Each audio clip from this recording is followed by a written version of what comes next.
My name is Devin, and this is the Book Tender.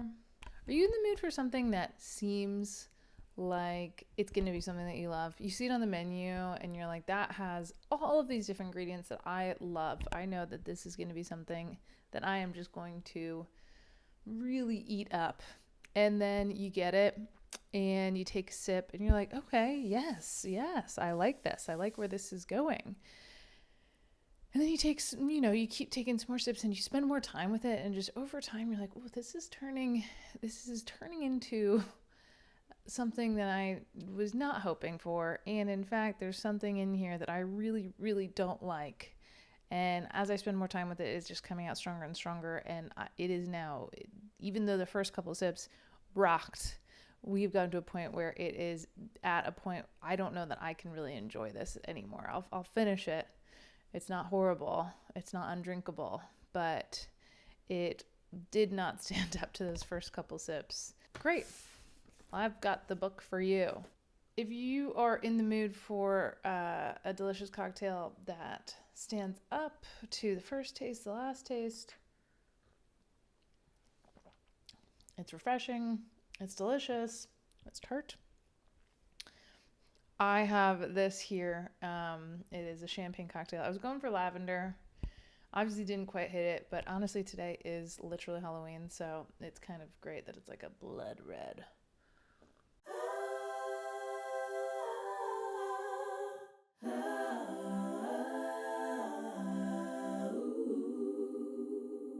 The following reviews are for readers. If you are family, friends, a fan of a certain level of the author, perhaps this is not going to be the video for you. And that's okay, because we all have preferences.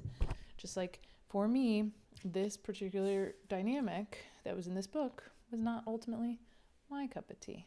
We are today discussing the JASAD HEIR.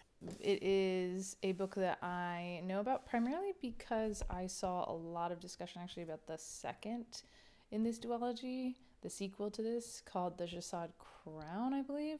Haven't read that yet. This is simply going to be covering the JASAD HEIR. And apologies in advance, I'm not totally sure that all of my pronunciation of various names, places, words, etc. are going to be perfect, but I'm going to do my best.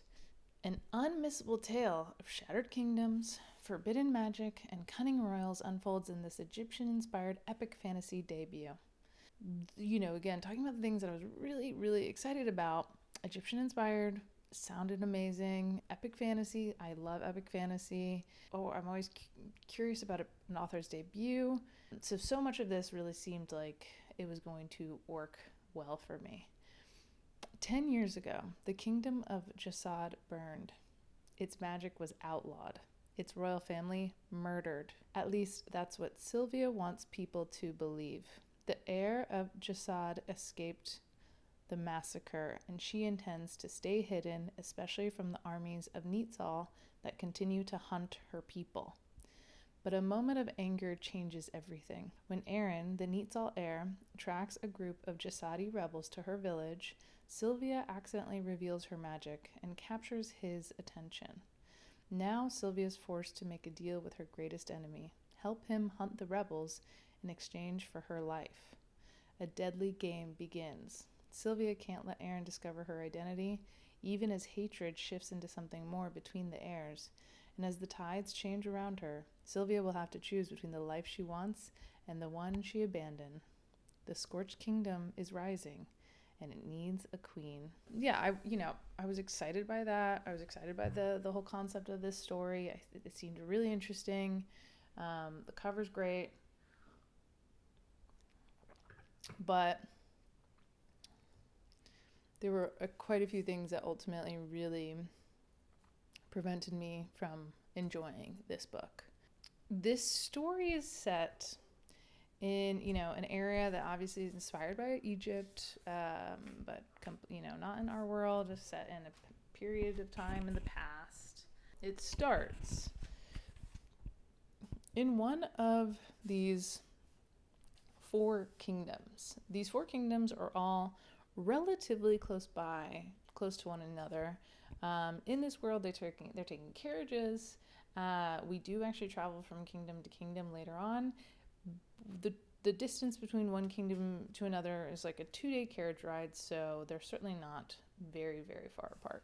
So hopefully I'll find a map and I'll just be able to put that up there, because there's a lot of conversation about these 4 kingdoms, their relationship to one another, how they came to be, and at times, I mean, I spent a fair amount of time working on this book, and it took me a while to really feel like I got just my head wrapped around all the geography and the relationship, because there is no small amount of politics in this. Politics plays a role for sure, a very dominant role, which was fun. You know, there was a lot more effort put into that than a lot of stories that I have read that are romantasy. I don't know that that part was really told super efficiently or clearly, because same with the kind of lore that ties into the geopolitics and the different kingdoms.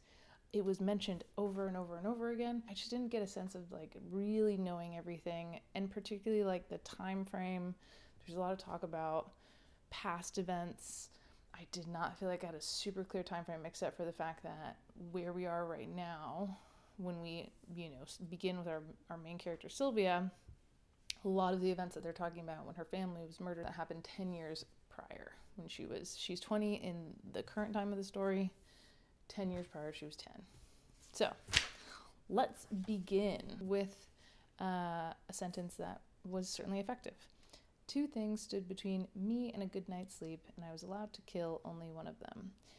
We enter into chapter 1, and we are in Sylvia's point of view. Sylvia is our main character, and we are in her first person point of view. We are in her head with her. She's in the woods. She's doing apprentice work, hunting or catching frogs. Turns out that she was rescued like 5 years prior, when she showed up skinny, dirty, starving at the door of this chemist Rory in this village in Omal called Mahar. He took her in and he made her his apprentice. There is a snap in the woods and she like freezes, freaked out. And we get the introduction of this looming threat for her, which is these Neetzal soldiers. Neetzal is one of the 4 current kingdoms. They patrol the woods. They patrol the village. They have this kind of menacing, occupying presence in this place. They're like occupying this place as soldiers. And as Sylvia says, they have a predilection for randomly searching us being the villagers. She has a blade that she keeps like a dagger strapped to her foot, and she looks kind of into the woods after she heard that snap tree, and she doesn't see anything, but except for no soldiers, and except for her eyes kind of snag on this row of trees, which is each of them scored with an identical symbol of a raven. She reveals that crossing the raven-marked trees without permission was an offense punishable by imprisonment or worse. And again, it's these Neetzal soldiers who are going to punish her because the raven is the symbol of Neetzal. She looks at the symbol of the raven, and she wants to literally claw it with her fingers to claw it off. And I was like, girl, you have a dagger in your boot, but okay. Fingers, sure. She leaves the woods, she heads back to the village, Mahar. The people that live there are not very wealthy. They are poorer villagers, and she is, certainly has very few resources. She works, but she's hoarding everything. Everything costs. The cost of everything is very significant to her because she has very little. She passes by a cat that's hunched over a half-eaten carcass of a rat, and she says, it hisses at her, and she's like, I already had supper, but thank you for the offer. And it's just like, that's page 3. Twice in 3 pages, she's making like snappy little asides to animals, and I just feel like the author wanted, where she should have maybe put a teaspoon of cutesy quirky, she put a tablespoon, and it is just not. I don't like that I think that there's just way more interesting ways to introduce characters, personality than just having them like make little quips to inanimate objects or animals that can't speak back. Ha ha ha, you know, very ha ha ha. But otherwise, I mean, there's some really nice descriptive writing in this first chapter. She gets back into the chemist's store, and we have this kind of whole lovable, curmudgeonly old man named Rory, who is her mentor to, you know, for whom she's doing the apprentice works. And she's also, we realize, you know, we get a bit of a sense of who she is and what her whole deal is. She talks about how her name being Sylvia was my first and favorite lie, and that this day is her birthday. So she's lying about her identity. I mean, it's not really based on the name, the back. It's not really a secret that she is the JASAD heir. I kind of wish we had not known that for a little while. I think it would have been a better reveal a little bit later, but that was not, I wasn't asked. So it's her birthday. He tells her happy birthday, gives her a gift, and she's like, I can't be close to people. Being close to people is a death trap, because, you know, she's on the run, and he gives her like these really nice gloves. And she's feeling very conflicted because she's like obviously a loner, and anxious, but she's also, you know, she cares for Rory, and she's thinking about like what she could sell these gloves for the minute that she gets away. And, you know, she's haunted, she's conflicted, everything. She's not doing well. We also get a bit of a glimpse into some of the cultural differences and norms between where she is, between all of the kingdoms. She's currently in Omal, and for all intents and purposes, she's pretending to be an Omalian orphan from other lower villages who ended up in Meher. I'm going to say Meher. That's not, you know, she's actually the JASAD heir. And there is a lot of talk about the cultural differences. I like that a lot. It was great to have the author put so much into developing these distinct 5, when you consider JASAD, even though it's currently not a kingdom.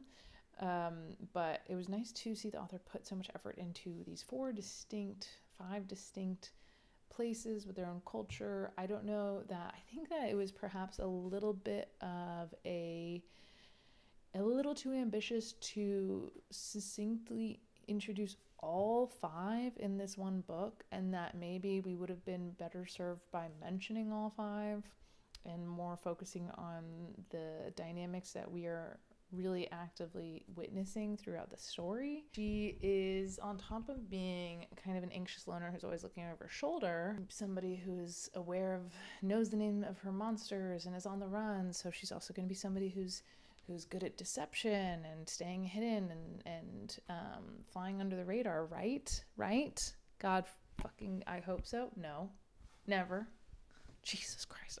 It's like an epidemic of FMCs who are described as being good at deception and being strategic self-preservation, and then that just immediately falls apart the second that the actual book starts. But we also realize that she's kind of a little hustler. She's got a side gig on top of apprenticing for Rory. She's also basically doing these nighttime jaunts where she sells snake oil kind of concoctions that she came up with herself to people who are desperately looking for other stuff that Rory can't do. I don't know exactly how that ends up working out, that she has made. And she says, quote of this, my talents, dubious as they were, lay in efficient and fleeting deception. So note that. It's late. She goes to do one of these nighttime runs. So Sylvia goes, she feeds the old woman a tonic, and then she's leaving, and it's nighttime, and she has to make her way back to the keep where she lives for the night. And she literally rounds a corner, and she runs smack into one of these Neatsal soldiers that we've heard about. And he immediately is like, identify yourself. You better identify yourself. And she's a little bit freaked out. She's a little bit panicked. She says that her name is Sylvia. She lives in Raya's Keep. She is a chemist for Rory, and that she was sent by Rory to urgently take care of this elderly woman patient who needed care while he was indisposed. First off, I don't know exactly why she would tell the soldier of the illicit side hustle that would be your excuse, because you don't tell Rory you're doing these things, and so you're already setting yourself up to possibly be caught in a lie. If, for instance, the soldier were to go to Rory and say, do you have an apprentice who goes and was servicing a client or a patient for you last night? Did you send her on this? And Rory might say no. Rory might say sure, but it depends on his ability to. You now put the onus on him to kind of play along with something that he does not have any ideas going on. So I don't know that it was necessarily the best, most coherent deception for you to just say exactly what you were doing, although a lot of times I guess the best lies are rooted in truth. So I don't know, maybe. He asks her this question: have you witnessed activity that might lead to the capture of a JASAD? Even though it is a standard question from the soldiers intended to encourage vigilance toward any signs of magic, I inwardly flinched. Oh, I don't know if I said this. I don't know if it came up yet. The whole thing about the JASADs as a people is that they were magic users. They were not the only magic users, but by the time that her family was murdered, they were the last kingdom to use magic. Though you would note that when I was going over the map, JASAD was not on the map. And you'd be correct to note that. But we'll get into that later. So he asked her this question. She says, I have not. And then he asks her the name of the elderly woman that she claimed to be servicing, and she just tells her the name. Zainab was crafty. She would have a lie prepared for a moment like this. Why are you depending on these other people when your talents lie in the art of deception? Why are you pushing it onto all of these other people? Why can't you have a lie prepared? You have had all of this time to be on alert. They're looking for you. They care about catching you. Why would you always require other people to be the ones to have the lie present? You should have the lie present. You're the one who's in goddamn danger, girl. Goddamn. Anyways, he lets her go. She gets back to Raya's Keep. We have new characters once we get to Raya's Keep. We have Sepha, who's kind of like a quirky, cutesy girl, and Merrick, who are both other orphans. They live at the Keep, and also they are the source of banter.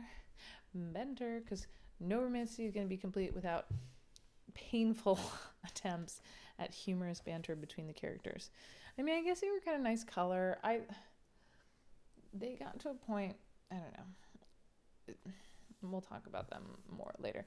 Sepha is also an apprentice for Raya, who's the woman who owns the Keep. Raya's a seamstress, so Sepha apprentices for her.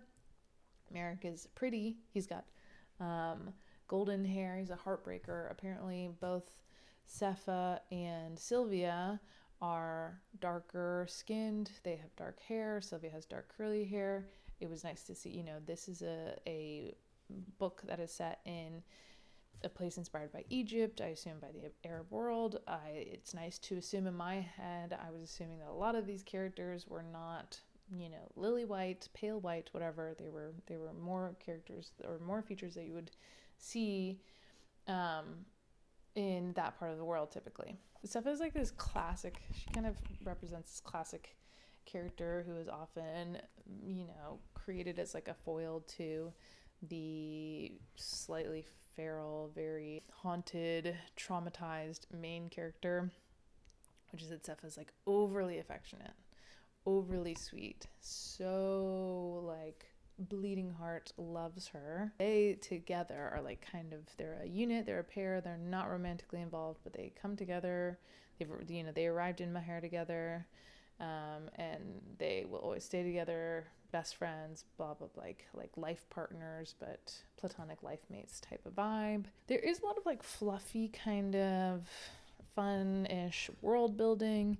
It's a little clunky, a little lumpy the way it comes out. Like there's just between the whole, the dressmaking, there's the chalice, there's the roasted nuts, there's the farmer's daughter, there's the fig plant, there's all this stuff, and it's just like tons of stuff just kind of rolling on out. We do realize that Sylvia has like this very hard time with physical touch. She cannot endure it. She can't stand it. We also realize, obviously, she's JASAD, but she has these cuffs that have been on her wrists since childhood. They are invisible and intangible to anybody else, but she can see them and feel them, and they were put there to control her magic. So she has magic because she's a JASAD, and magic in this world is inherited. It's not random. It's inherited through your blood, who you are, I guess. Even though they do not really never really get into the fact that all 4 of these kingdoms are super close together, and people seem to be able to move freely between them to some degree. And so, and even her, Sylvia herself, the JASAD heir, her mother is from JASAD, but her father was from Omal. Yes, Omal.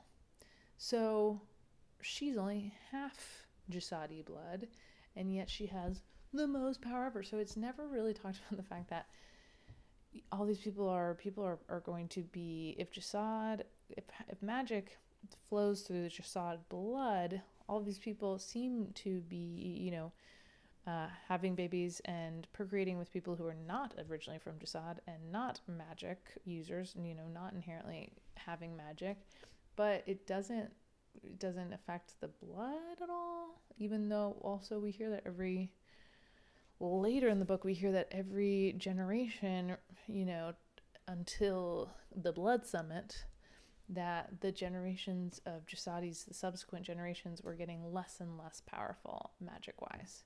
So I assume that this is something that will be addressed in the next book, but it's weird that it just kind of wasn't acknowledged, given the fact that the existence of magic in anybody marks him as a JASAD, and that all of Nitzal, which I guess I'll just get over it and get into it now, Nitzal is currently and has been for years actively committing genocide against all JASADs. They're going to eliminate them. They are trying to eliminate an entire ethnic group based on who they are and a trait of theirs, which is that they have magic. So there's no JASAD, noble who is kind of allowed to survive. They're all of them eliminated. So it's interesting that plays such a pivotal role, but we don't really talk about the fact that multiple people in this are half JASAD, half something else, half Lakubi, half something else. So they make it so that the cuffs, she cannot access her power. She's never been able to use magic. Apparently her grandparents put on her, and then they fucking died, and nobody ever, she had no way of taking them off.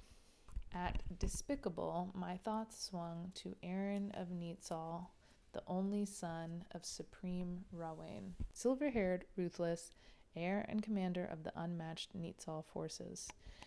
He had been training soldiers twice his age since he was 13. I had always thought Supreme Rawain's bloodthirst had no equal, since it wasn't his kind heart responsible for murdering my family, burning JASAD to the ground, and sending every surviving JASAD into hiding.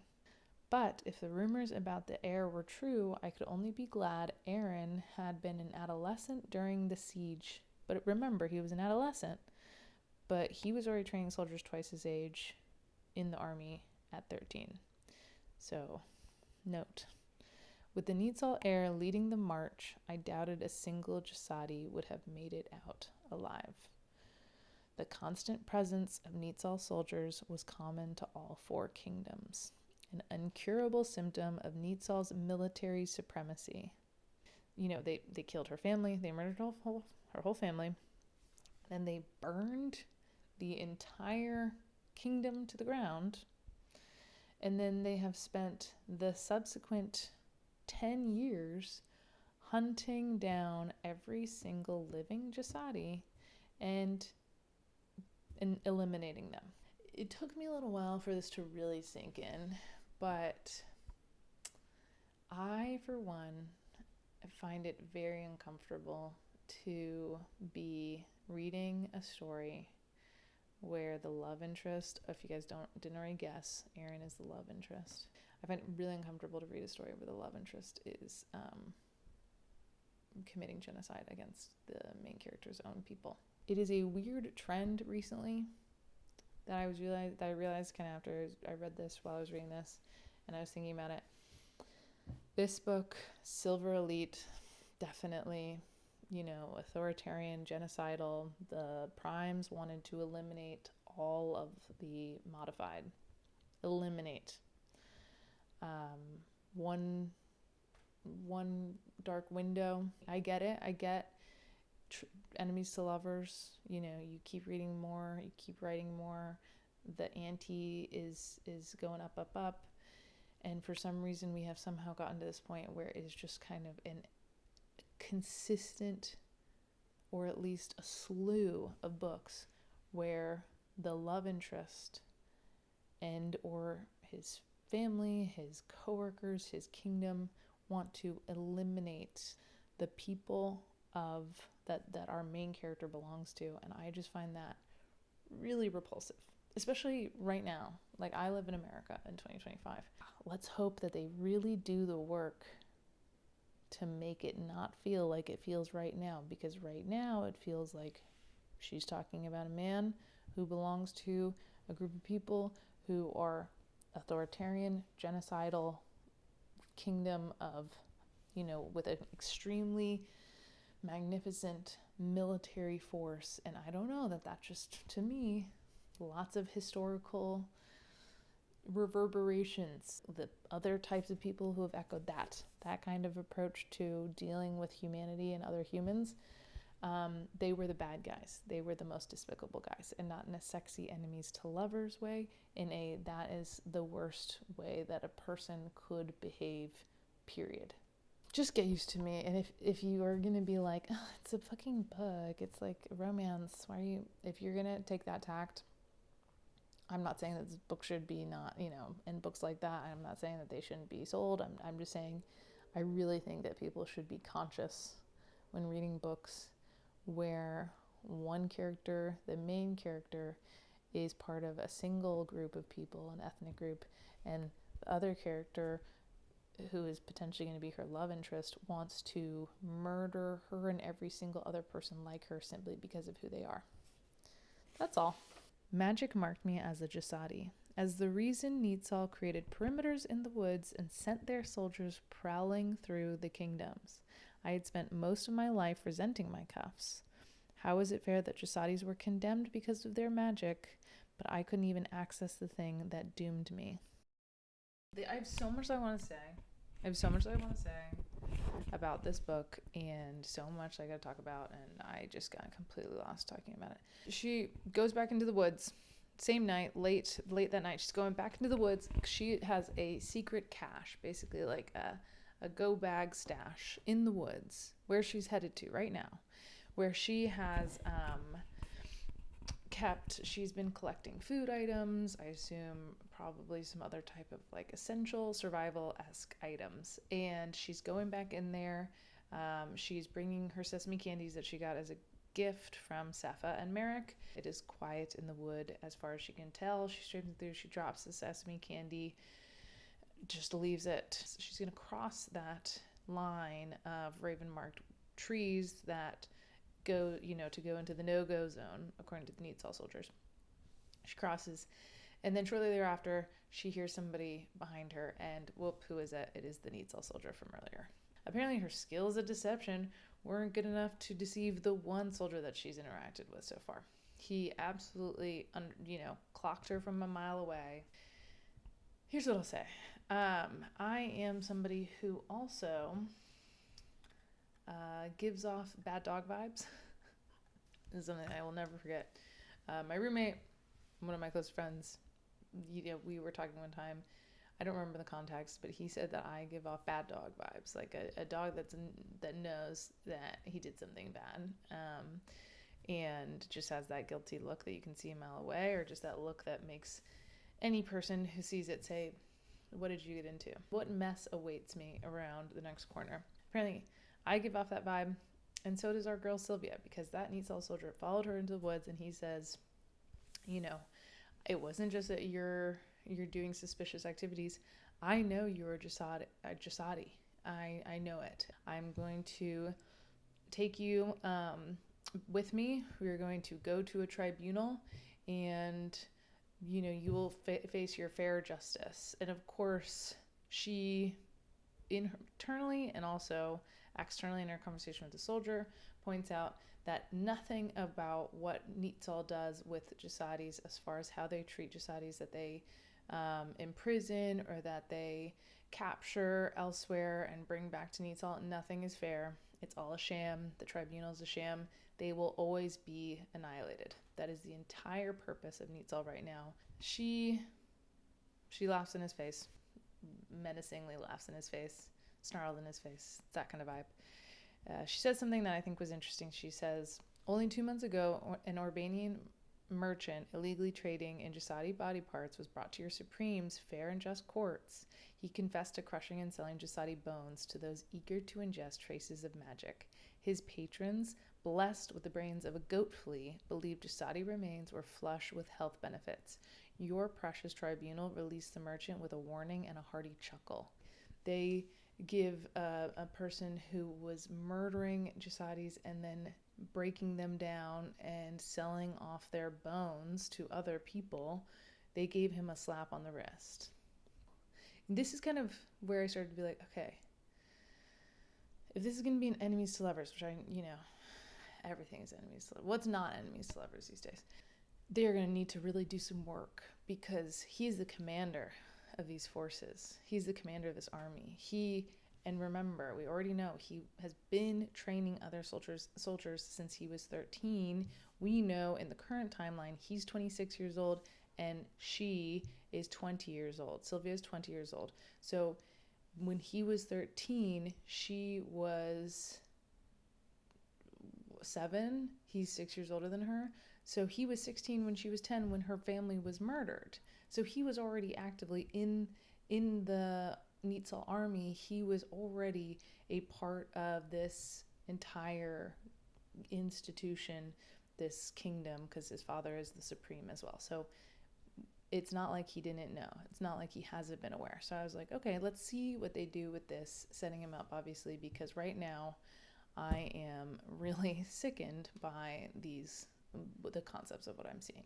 She talks to this Neatsal soldier and talks about the fact that she couldn't possibly go to Neatsal because she doesn't exist, because they, their country murdered her and her family 10 years ago at the Blund Summit. And he's like, what? And, she reveals that she is not just Sylvia of Maher. She is, in fact, Asiya of JASAD, the JASAD heir. Title. They fight. It's not an easy win. She doesn't use magic at all. We know that that's because she has these cuffs. But he is like, why aren't you using your magic, you scum, Jasadi scum? Because of course, that's, again, the Neatsal people and soldiers, they treat Jasadis like they are not inhuman. They are non-humans. They do not treat them like human beings. It is inhumane treatment. And she doesn't tell him, obviously, about the cuffs, but then she ultimately stabs him in the stomach, and he dies after their scuffle in the woods. So she's left. It's the wee hours of the morning. She's got a dead body. She's out in the woods alone. Everybody's asleep. Get out. Run. Cut your losses. You have this go bag stash. You are going to go add more food to it. Now's it. You should just go. Instead of doing what I would say is the smarter thing and being like, I'm going to try to disguise his body as much as possible. Just take his army uniform and dump his body somewhere so at least they don't know right off the bat that he's a soldier. She's like, nope, the only thing I could possibly do is take him all the way to the river, which is 2 miles away from where she killed him, and break his back so that I can more easily convince everybody when he's found later that he like fell into the river and the river fucked him up. But to do this, I need help. So she goes back and she wakes up Sepha and Merrick, and she asks them to help her disguise and clean up the body of a dead soldier that she killed. And they're like, yeah, girl, we got you. Lead the way. A lot is made about the fact that she breaks this guy's back. And for some reason, it's done before they even move him to the river, which doesn't make any sense. I guess the rigor mortis could set in, but... And it's not clear if that's like something that she can do because she's strong, because she's from JASAD and she has the magic and the magic gives her strength, or she's just strong. It's not clear whether strength is part.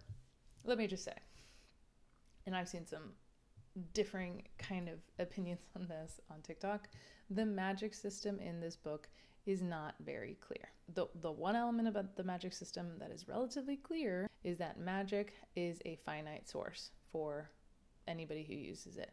They don't just have an infinite well. They use magic like energy. They can, if they expel a great amount in a short period of time, their source will dwindle way down and they won't have much. They'll have to recuperate it. It seems to be just recuperated over time. You don't need to feed it with something specific or do something specific, but that is the only thing about the magic that was super clear to me, because otherwise, in her magic in particular, because even though she's got these cuffs on, spoiler alert, she will be using magic relatively soon. At different times, she has a completely, vastly different set of powers that seem related to her magic. I truly don't know what the system of magic. When people say there's not a clear system of magic, I have to agree. It's clear that it, runs up and down like a energy bar in a video game. It is not clear how that magic operates, how that magic is structured, why somebody has specific magic versus the other. If somebody has one type of magic and another person has another type of magic, and is it, I think, a great example of a well-organized magic system, and I don't mean to just keep on bringing it up, but is the Hidden Legacy series, another series by Ilona Andrews. That is a super well-organized magic system, because we know from pretty early on that magic was not something that was always in the world. It was created, and then it was kind of then through the creation it integrated into the world, but it's been there for like over 100 plus years, and magic manifests in individuals in different ways. Not only that the magic itself has a different individuals can have different affinities for certain magic, whether it's like a telekinetic type of magic or a water magic, fire magic,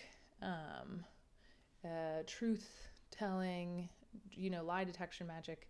There's these different routes that it's going to take, and also it's going to have different levels. You can either be kind of, I think it's average, significant, or prime, which is the highest. And then you can have like a subtype. Is laid out in the first book. You totally have it. And as you learn about subsequent people with different types of magic, it all fits into this clearly laid out system, which this book did not have that. And I will debate that with anybody. There was no clearly laid out system of magic in the JASAD Heir. She breaks the soldier's back in front of her two friends, and they're like, whoa, powerful. Dump them in the river, and they go back to Maher. We have the introduction of a new character named Farrell. She is a 12-year-old orphan who lives at Raya's Keep, and Sylvia really loves her. Sylvia's been saying that she doesn't ever care like that for anybody. She clearly does, and she's not even trying to hide it with Farrell. They're in the village. It's the next day. A bunch of people are in town, though, getting ready for the Walima. Somebody screams, Jasadi. And so obviously Sylvia locks up immediately because she's on guard. But it is not her. It's not about her. It is a woman, an out-of-towner, who screamed that about a man named Adel, who is this old baker, probably in his 80s type of vibe, who's been there with his family for many years. He's lived in Maher it seems like most of his life. Apparently this woman, this visitor, saw him use his magic to unburn bread. She saw it, she screams Jasadi, and pretty much immediately these Neatsal soldiers that are there, because they're occupying this village like a lot of other places, they descend on Adel, this man, and in his panic and in his grief, his magic bursts out of him like a wave, like an explosion of magic, and it throws the Neatsal soldiers. One of them gets injured, and he starts to run, and then the other Neatsal soldier just flings a dagger and gets him in the back and takes him down. And so Adel dies right there in front of everybody. And because one of the soldiers was injured in the initial kind of magic blast from Adel, the other one asks, I need a volunteer to help me take this body of Adel into the woods. I'll then go get my horse and bring it to the woods. Kind of a weird situation. And for some reason, Sylvia raises her hand. And look, there's going to be a lot of things that I'm going to be like, Sylvia, what the fuck are you doing, girl? What are you doing, girl? What? This is one thing where I was kind of, I could get into it because it's, yes, she's overcome with emotion. She just watched this man who's also a Jasadi die like that in the street. It became clear during that quick period of time that there were people in the village who likely knew and who were just covering for him. So she volunteers. It's almost like it's like a compulsion that comes out of her without her being able to control it. So it's still stupid. She goes into the woods with this body, with Adel's body, with the soldier. They go however far in, no villagers with them, and it's just him, and he says, okay, wait here with the body, random villager. I'm gonna go get the horse now. And then this Sylvia proceeds to do something that is so stupid. I nearly lost my mind. The other soldier goes away. She then kneels down, and in the old tongue, the old language spoken in JASAD, she decides to deliver death rites to this man. She didn't know this man very well. She's moved by what happened, by realizing that he is a Jasadi this whole time. And she decides to out loud perform death rites, and not only the spoken rites, but also some of the ritual that goes around with how they kind of handled their customs for handling death. There's a soldier coming back. He's going to be coming back. That another soldier, fucking ditched his body in the river. You are on high alert. What the fuck are you doing? What the ever-loving fuckity fuck are you doing? So she's closed her eyes, speaking this old Jasadi language. I forget what it's called right now. It starts with an R. And she falters at the very end. And who is there, materialized by her, and provides the rest of the Jasadi death rites? It's fucking Aaron of Neatsal. Aaron of Neatsal. So, I mean, she got. She is caught. She is in a pickly pickle. She snaps up and she's like, whoa, what are you doing there? And he's like, I could ask you the same question. I'm suspicious of you. And she's like, oh, no, it's fine. I was taught the old tongue, this old Jasadi language, by my tutors. I actually went and studied at this camp that was set up by Neatsal at one point for children from all the kingdoms to try to encourage goodwill amongst the kingdoms by having all of these children go to this camp and learn together. And guess what? The camp, later on we find out, apparently all those children, when Neatsal decided to attack JASAD at the Blood Summit, all of those children were fucking murdered. Of course, also the Neatsal Supreme, when all those children were murdered, blamed that on JASAD to then use that as a incident to incite all of the other kingdoms to join them in the war as well. Convenient. I'm sure it's exactly how the people of Nitzal have said. He doesn't believe. He does not believe her story, barely at all. She talks about the fact that he's got these gloves. His gloves are a big part of the fucking story for some reason. It's not for some reason, but still, it's like enough of the goddamn gloves. He's got these gloves.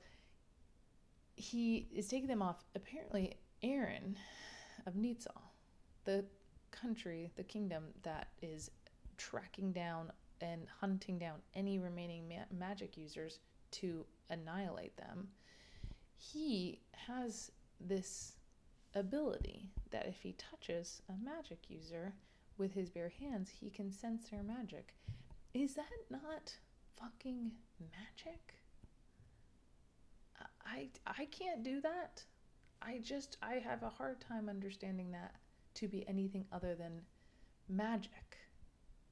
But of course, that is hardly not the fact that he has this. We learn more about this ability and where it came from, but the fact that he has it and the contradiction of him having it with what he does, him using magic and his ability, his magic, to hunt down anybody else who has magic, even ones who are trying their best to not use it at all, that is not investigated. Which is fucking crazy. So he touches her with his bare hand, but apparently her cuffs are able to suck her magic back and contain it. So he touches her and he doesn't feel anything. He doesn't feel what he wants, and she kind of sees a look pass over his face, of consternation or whatever, and she's like, ha. But of course, he's not done with her yet. He and his soldiers, other Nitzal soldiers, escort her back to Meher, back to Rory, the chemist. And as soon as Rory, they kind of just happen upon it. And as soon as Rory sees them, he's like, ah. He's really freaked out. But for some reason, from pretty much this interaction in the chemist on, we fucking shift gears hard, and our girl Sylvia is just gonna become like a sassy brat to Aaron and his soldiers. What the fuck are you doing? Giving him sassy little quips. What the fuck are we doing? Making that the tone of these interactions right away. You should fucking hate him, and I should feel that, and I didn't. Here's a good example. So this is Aaron and Sylvia surprising Rory in his chemist shop when they come back after he insists on escorting her. This is Rory. There you are, Sylv, my liege. Aaron, your name is Sylv? Only twice a month, I said. Roviel's tainted tomb, what harebrained spectre had possessed me? What the fuck is this? This isn't like an annoying academic rival who stole your paper or, sabotaged your science experiment because you're both kind of gunning for the top prize. He wants to fucking kill you and every single other person like you simply because of who you are. The fuck? Just because you acknowledged it, author, does not mean you were absolved. It is so ridiculous that she's acting this careless and stupid and colloquial with him right off the bat. It is fucking so stupid. She's calling so much attention to herself. She's being such an idiot. I can't even stand it. Aaron, freaks her out once more, confirming with a look that he's still super highly suspicious. And as soon as he leaves, Rory is so scared and nervous on her behalf, and she's like, why? And he says something. He reveals that he knows that she is Asiya, the JASAD heir, even though she's never told him. So we end the chapter with that reveal. Pick up. He talks about the fact that he knew it right away when she showed up at his door, bleeding, scrawny, and it's kind of hand waved away that he'd spent time in JASAD, but he's not a JASADi. And it's like, well, that doesn't really quite make a ton of sense, actually, because the timeline, she, her family was murdered at the Blood Summit when she was 10. Everybody else believes that she was murdered at that exact event as well. She spent 5 years in the forest with Hanim, the Qaeda of JASAD. She shows up at Rory's house when she's 15 after 5 very intense years in the forest. I think she would be nigh unrecognizable, even for people who had spent significant time with her as a child, which obviously Rory was not that person so far as we understand.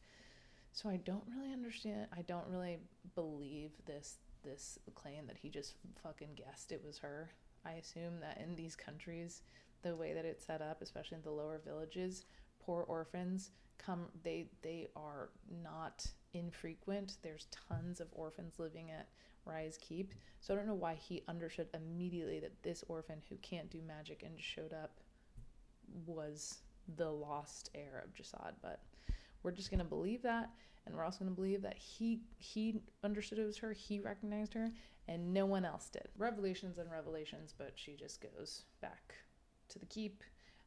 We move into a scene between her and Farrell, this 12-year-old orphan that she really cares about. They go for a walk, and they come upon a mural on a wall in Omal of the 4 Awalin. Apparently these kingdoms and the people who live there and the magic all originated with 4 siblings, 4 Awals. Together they are the Awalin. Capastra, Danya, Byra, Roviel. The first 3 are sisters, the last is the brother. So 3 sisters, 1 brother, all siblings. Capastra is basically like the mother of all of the people from Omal, where they are. And she's like a beast tamer.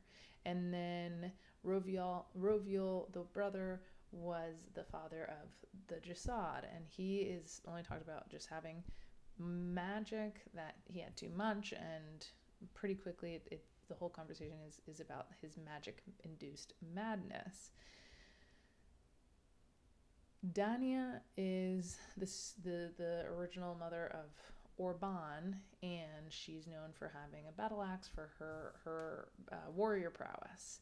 And then Byra is the mother of the Lakubi, and she is known for her beauty and all the influence that she got for her beauty, I guess.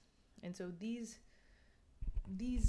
mythical figures are really influential to how these kingdoms were set up. And apparently they all had magic. The 4 Awalin had magic, but Roviel had more, and he gave more to his people in JASAD, and he poured out more of himself and more of his magic to his people.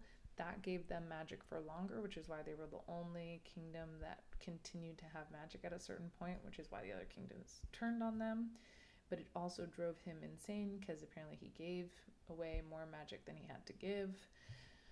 That, I think, is pretty much all you need to know. That covers it. Farrell and Sylvia are talking about the Awalin. Sylvia's asking Farrell about, like, what stories her mother told her. It's just it's a convenient plot device to give us, like, a little download on the Awalin, because obviously it's very important. And we are introduced to this concept that's going to be important. It's a big plot point, even though it doesn't really kick off until after the 50% mark of the book. But the Alcala is this championship, this tournament between 4 champions, all of whom are selected by an heir to the 4 active kingdoms. And the whole point is to, honor the Awalin. Farrell is drinking the Kool-Aid. She's a child, but still. But she's like, how amazing to be the champion, to be a worthy sacrifice. And Sylvia is like, there's no worthy sacrifice. You want to guess what she ends up becoming? So, it's finally the day of the Walima. Aaron is back in the chemist shop because he is like, I've got your number, bitch. I'm coming for you. I think that you are JASADi, and I really want to follow you around until you slip up and prove that you have magic, and then I'm going to clap fucking shackles on you. I'm going to drag you back to Needsall, where you can go through a sham trial. and then eventually be murdered. So that's the dynamic. And of course, in the face of all that, Sylvia has no choice but to be a little brat. In the time that they've been away, he has figured out that she has the illicit side hustle that she told one of the Neat Cell soldiers. So that has come back to bite her in the ass. And, she's all shocked. Shocked Pikachu's face. Like, girl, you maybe were not as good at deception as you were deceiving yourself into believing. I think the only one deceived here is you. So then, before they even get to the Walima, he outright accuses her of being a Jasadi. Doesn't have proof yet, but he's like, yep, I know you are. And she almost immediately just decides to be like, you can't prove it. Prove it. Sometimes the romantasy dynamics that we all know and love, they don't fit into the story that's being written. And this like cutesy, bratty, talking back, attempt at banter relationship between these two people, for me, did not fit. It was infuriating because what do you mean? This is your first interaction with somebody from the Neat Cell royal family, their whole family. This man, his father, killed your entire family and then burned your entire homeland to the ground. Why are you fucking joking around? I gotta move on past it at some point. I'm being such a killjoy, but it really bothered me.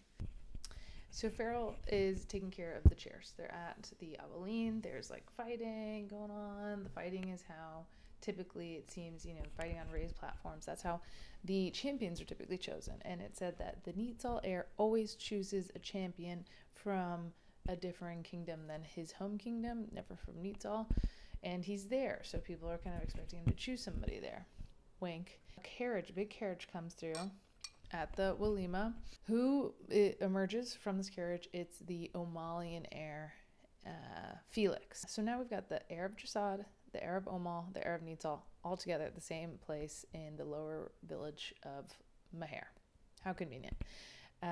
He is there because Aaron is there. And he wants to chum it up. And she talks about the fact, Sylvia, in her internal monologue, talks about the fact that even the people of Omal hate or dislike strongly their heir Felix, that he's incompetent, that he's foolish, doesn't, have any political acumen. And she kind of proves that by pointing out the fact that when he goes to talk to Aaron, he sticks out his hand or tries to engage in touching him. And she's talking, in her head, she's talking about how nobody touches the heir of Neat Cell. Everybody knows that. And it's a Neat Cell custom. But it's also kind of like, so everybody knows that he's able to use his hand to sense magic. And nobody thinks that that's magic. Two things were widely known about Aaron. He was never seen without his gloves, and he did not touch unless he meant to kill. Fantastical gossip, I thought. But then you admonish Felix for not adhering to the fantastical gossip. Felix wants to stay, and then his big carriage, is like the driver of the carriage is trying to turn around, and there's a chair. There's a chair in the way. And the carriage is about to run it over, and so who appears? Farrell. And she runs out and she yells, stop, because it's her job to watch the chairs. Her doing that kind of spooks the horse, and it knocks over a guard, and the guard knocks Felix to the ground. And so, of course, Felix, he gets up, pissed, grabs Farrell, who's a 12-year-old little orphan girl, and throws her to the legs of the horses. So they just kind of spook and they trample all over her little body. And Sylvia is immediately, and she's got her trusty dagger in hand. She steps toward him, and then Aaron is there, and he steps in front of her, and knocks her dagger out of her hand.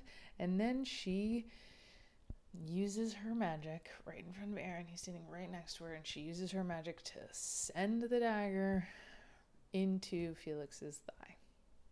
But apparently in the commotion, nobody else has noticed that she used her magic. Everybody just thinks that she threw it.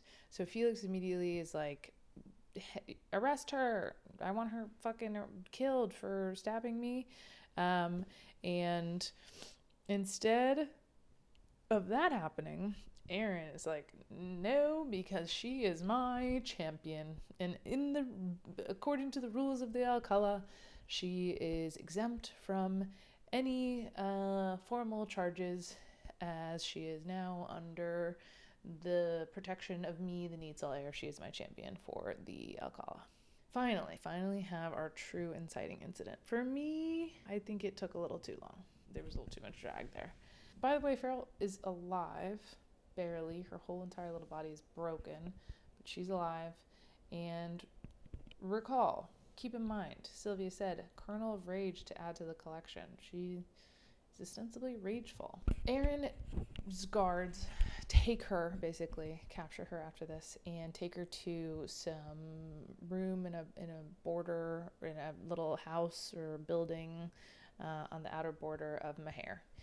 And she is locked into this room. It's got a glass case, and there's artifacts inside the case. And she notes these little weird kind of human-like dolls, and then she gives us a little bit of backstory about the fact that these are actually, they were humans that were turned into dolls by magic, by Lacube, many, years and years ago during a battle between Lacube and Orban. And the magic they used, they were able to tear apart the Orbanian soldiers' bodies and turn them into dolls. And it's like, sadly, we get nowhere near anything as cool as that on page magic wise in this entire book. And this is one of 2 books. It's a duology. And I just don't understand, why is this cool shit not on page? That's awesome.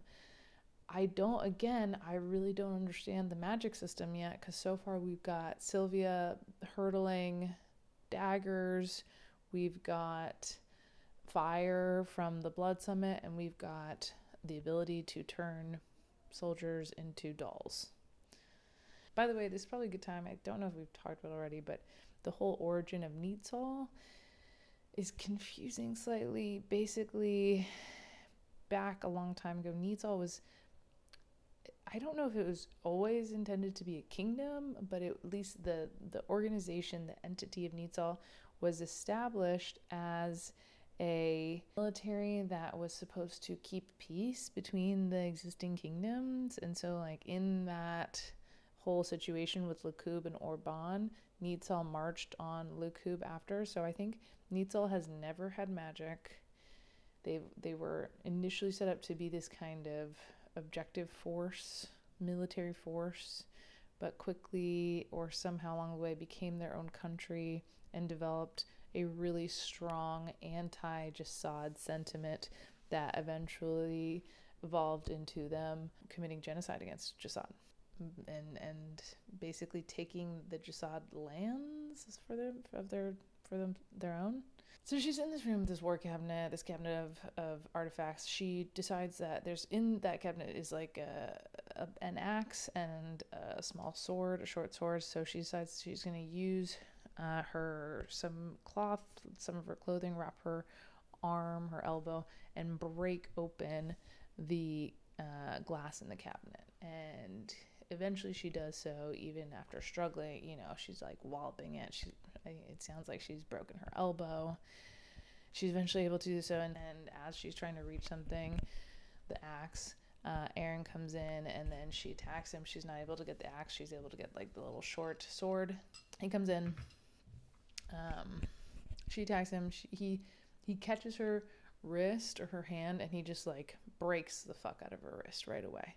So she loses the blade that she was holding in that hand because her wrist is straight up broken, mangled.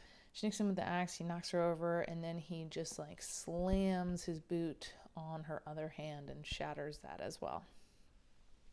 And this moment kind of feels like it's a significant moment because her cuffs are on her wrists.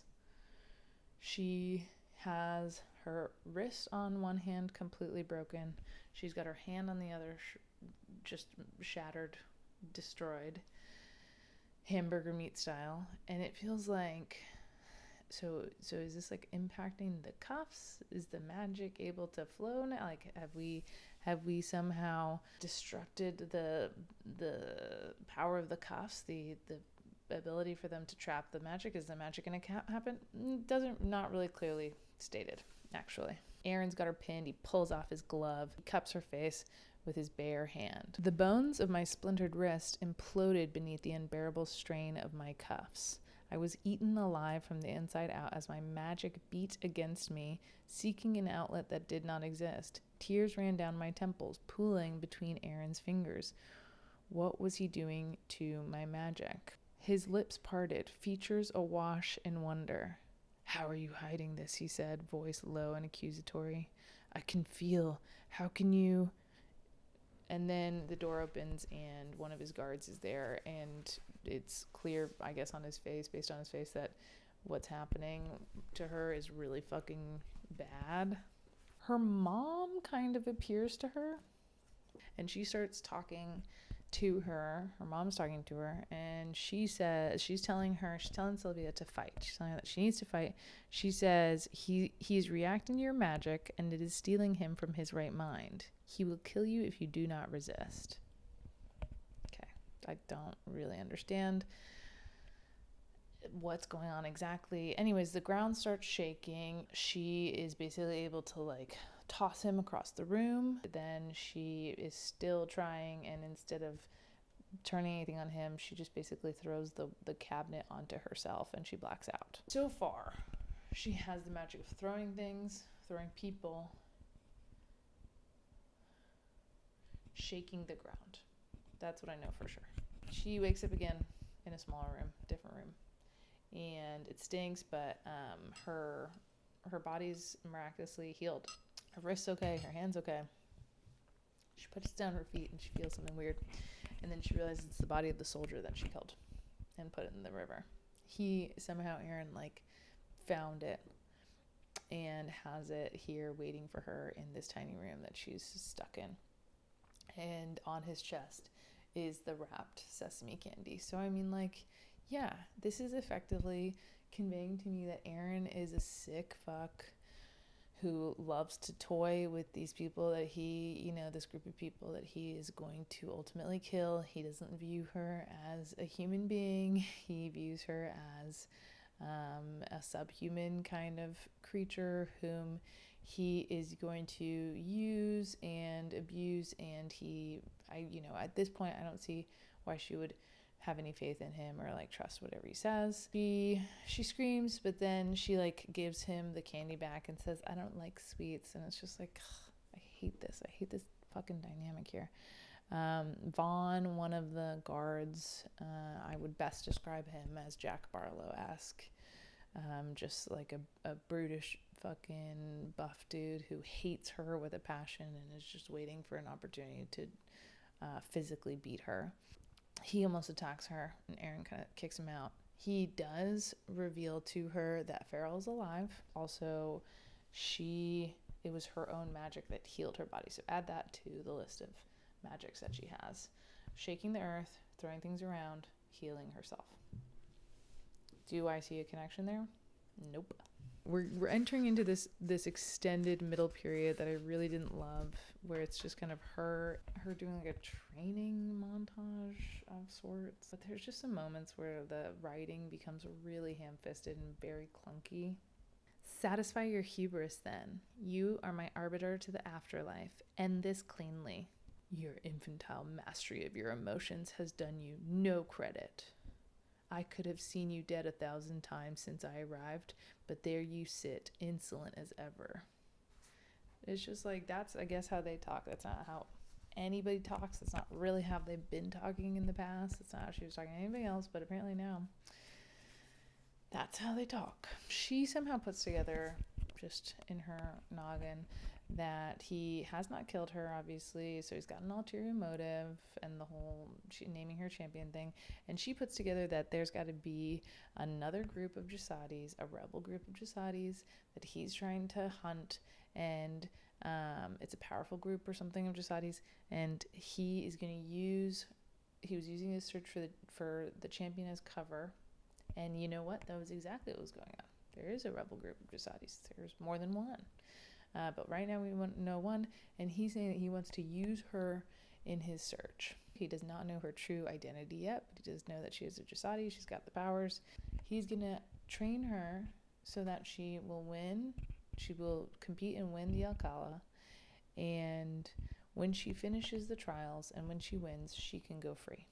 He also reveals another element to sweeten the deal, which is that he knows about Sefa and Merrick, who are in fact not Omalian like we all kind of thought. They are Neatsalian. They're from Neatsal, and they're not Sefa and Merrick. They're actually these two other names, but she is the missing stepdaughter, the runaway stepdaughter of the High Counselor of Neatsal, and he is her blonde lover, and they're on the run because they robbed her stepfather, the High Counselor, and left him for dead or something.